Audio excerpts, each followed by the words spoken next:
Avant d'attaquer le sujet par rapport à Linux, j'aimerais revenir en arrière, on va un petit peu revoir les origines. Alors, on aura Unix et Unix. En 1964, le MIT, Massachusetts Institute of Technology, et les laboratoires Bell d'ATT, qui veut dire American Telephone and Telegraph, s'associent pour démarrer un projet baptisé Multix, ce qui signifie Multiplex Information and Computing Service. Alors bien entendu, vous n'êtes pas obligé de suivre cette vidéo pour comprendre la suite, il n'y a aucun problème. C'est juste de l'histoire, c'est juste de l'information, histoire de revenir aux bases et bien comprendre comment cela est arrivé et pourquoi on en est arrivé là. Donc par rapport à Multix, cela permettra de combiner l'ordinateur et le système d'exploitation et qui doit répondre à deux besoins principaux. Pouvoir être utilisé par plusieurs personnes à la fois, pouvoir en plus exécuter des calculs en tâche de fond. En 1969, le développement traîne en longueur et la société AT&T se retire du projet. Seuls deux informaticiens, Ken Thompson et Denny Ritchie, poursuivent sans l'appui de leur hiérarchie sur les travaux autour d'une sorte de Multix, simplifié, baptisé maintenant Unix. Voilà pourquoi je vous ai mis le titre Unix. Unix reprend les principes introduits par son prédécesseur et y ajoute une approche résolument modulaire ainsi qu'une forme simple de communication entre applications. Rapidement, après avoir rebaptisé Unix par Brian Kernighan, le système assorti de quelques utilisateurs est développé dans une version stable, Unix Time Sharing System version 1, autour d'une machine dont le nom est PDP-7. C'était donc en 1969. Mais il manque quelque chose, il manque tout simplement un langage de programmation qu'on pourrait appeler haut niveau, puisque à l'heure actuelle, la programmation sur Unix est faite en assembleur, on appelle ça du bas niveau. En 1970, Ken Thompson travaille afin de combler cette lacune. Il commencera par le langage Fortran sur le PDP-7. Alors pour ceux qui connaissent le Fortran, vous l'utilisez avant, dans tout ce qui était avant le bug de l'an 2000. Vous utilisez ça dans les banques pour travailler au niveau des différents ordinateurs. Donc c'était quand même un langage très ancien, mais qui a continué à perdurer et a été remplacé, alors je ne sais plus par quoi. Là j'avoue que je n'ai pas en tête, mais bon, en tout cas, avant on utilisait le Fortran. Donc pour revenir au langage Fortran, ce qu'a fait Ken Thompson, il a créé son propre langage appelé langage B. Je dis bien B, pas langage C. En 1971, Unix connaît ses premiers succès en étant porté sur le PDP 11/20, l'un des micro-ordinateurs de la nouvelle gamme DEC, basé sur des processeurs 16 bits. Bon, tout ça c'est du blabla bien entendu, et en permettant de faire tourner et d'utiliser au quotidien un formateur de texte. Alors ce qu'il faut que vous compreniez, c'est que Unix n'a pas arrêté d'évoluer, bien entendu. Bell est convaincu et le développement peut se poursuivre pour aboutir la même année au Unix Time Sharing, cette fois-ci la version 2. En 1971, suivra ensuite le langage C, adaptation du langage B, par Ken Thompson et Denny Ritchie. Celui-ci était maintenant doté d'un compilateur efficace et d'une certaine souplesse lui permettant de gérer facilement le matériel. Vous verrez que quand on a un Linux, alors je n'irai pas trop loin par rapport à ça, parce qu'il y aurait vraiment beaucoup de choses à dire, mais malgré tout, quand je vous expliquerai un petit peu l'installation, vous verrez qu'on va pouvoir effectivement voir tous les processus, on va pouvoir voir le matériel, ce qu'on a dedans, et ainsi de suite. Eh bien, ça, c'est grâce à ces deux personnes qu'on a pu avoir ce genre de choses.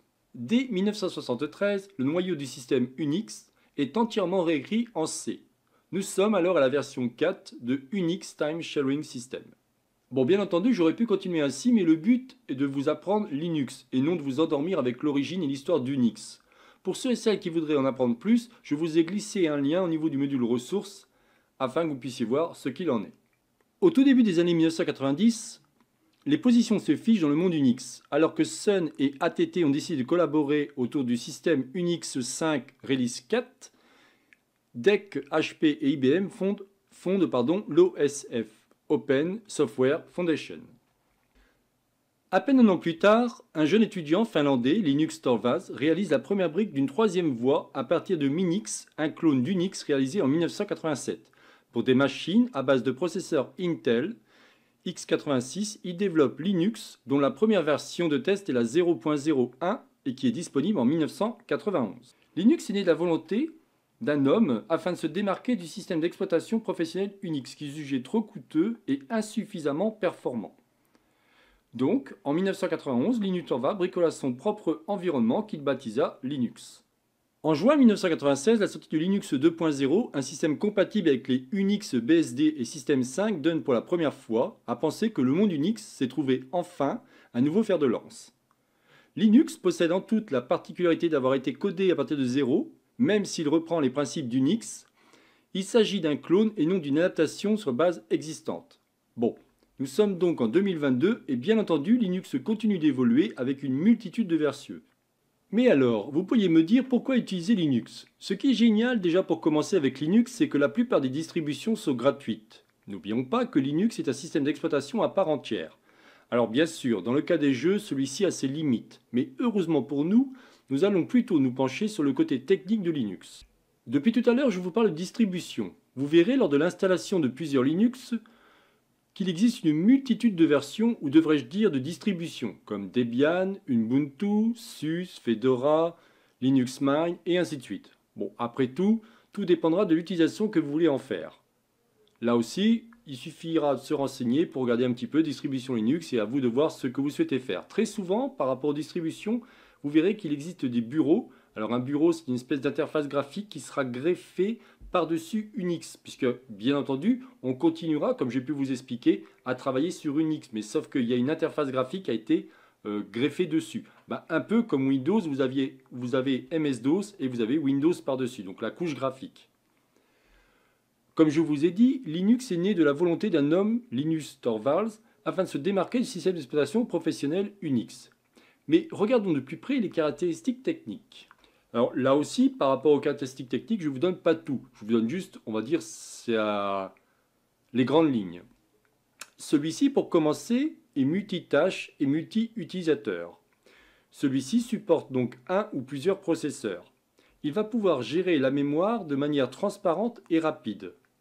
Il pourra gérer les différents types de fichiers. Alors, je ne vous ai pas tous énumérés, ce n'est pas du tout exhaustif, mais ça vous montre déjà un petit peu ce que celui-ci peut gérer. Il pourra gérer la FAT, le XT, l'NTFS ou le HPFS. Au niveau des protocoles réseau, celui-ci va gérer sans aucun problème le TCP/IP, le NetBIOS, le DHCP et ainsi de suite. Alors je peux comprendre que pour certaines personnes, c'est sûrement du chinois. Mais je vous expliquerai, alors pas évidemment les protocoles réseau, il faudrait un cours complet pour tout vous expliquer par rapport à ça, mais on verra un tout petit peu comment celui-ci fonctionne quand on va utiliser par exemple la commande ping ou des choses comme ça au niveau de la console. Et bien entendu, au niveau de la sécurité, ceci a un niveau de sécurité élevé. N'oublions pas qu'au niveau de la sécurité élevée, bien entendu, cela dépendra de la personne qui va configurer celui-ci. Là aussi, ça dépendrait d'une formation complète pour expliquer la sécurité par rapport à Linux.